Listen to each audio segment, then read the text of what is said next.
As you may know, cells divide in two ways, mitosis and meiosis. In mitosis, when a cell divides, it forms two identical daughter cells. On the other hand, in meiosis, once the cell divides, it divides again, and in that process it forms four cells. Meiosis is a main building block of sexual reproduction. Now, let's see how it happens. First, let's look at the original cell. Initially, chromosomes replicate during the S phase of interphase, producing a diploid cell. Each chromosome consists of two sister chromatids. This original cell is very similar to most other cells in the body as it has homologous chromosomes from each parent cell.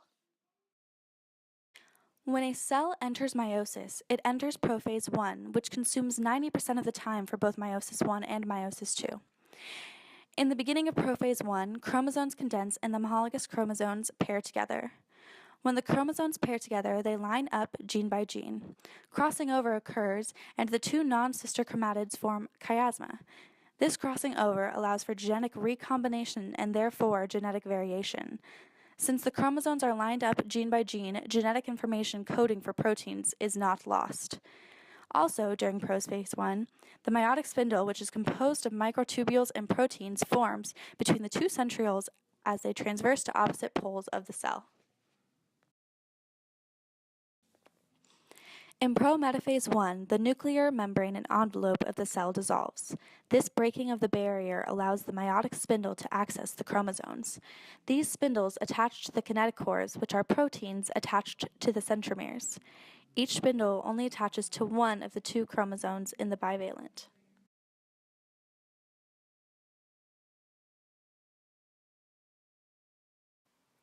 In metaphase 1, the bivalents, composed of homologous chromosomes, are pulled and aligned at the center of the cell through the dynamic instability of the spindle fibers.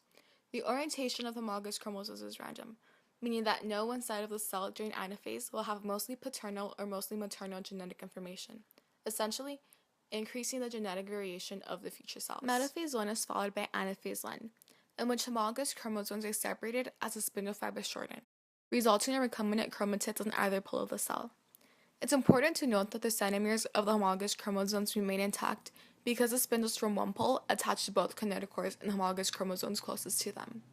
As the chromosomes move apart towards opposite poles of the cell elongates continuously as the steps move into telophase 1. After the homologous chromosomes split, a new nucleus begins to form around the homologous chromosomes. The spindles disassemble, and the chromosomes may slightly uncoil during telophase 1. Cell division occurs as actin filaments constrict the cell.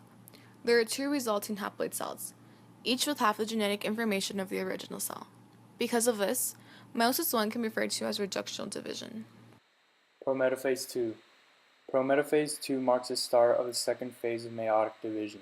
In many ways, prophase 2 is very similar to the prophase process experienced by cells in regular asexual division. At this stage, the chromosomes found in the cell recondense to the maximum extent. Centrosomes are now at opposite poles of the cell, and the nuclear envelope has begun to disappear. Prometaphase 2. After the nuclear envelope has completely dissolved, spindles attach to kinetochores found on the chromosomes. Metaphase 2. After the spindles have attached to the chromosomes will line up so that their centromeres lie on an imaginary plane. Right after the chromosomes line up, the tension in the microtubules pulls the sister chromatids apart, breaking the centromere. This causes the second separation of chromosomes. Each sister chromatid of the original chromosome moves away from the other while traveling to their respective spindle apparatuses.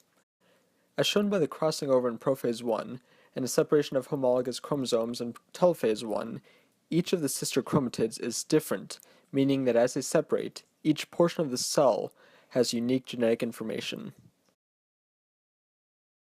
Once the sister chromatids are broken and moved to the opposite poles of the cell, a new nucleus begins to form to protect the genetic information. As the nucleus forms, the chromosomes begin to decondense. At this point, the new nuclei are also on opposite sides of the cell. Then, actin filaments within the cell begin constricting the middle until the membranes meet.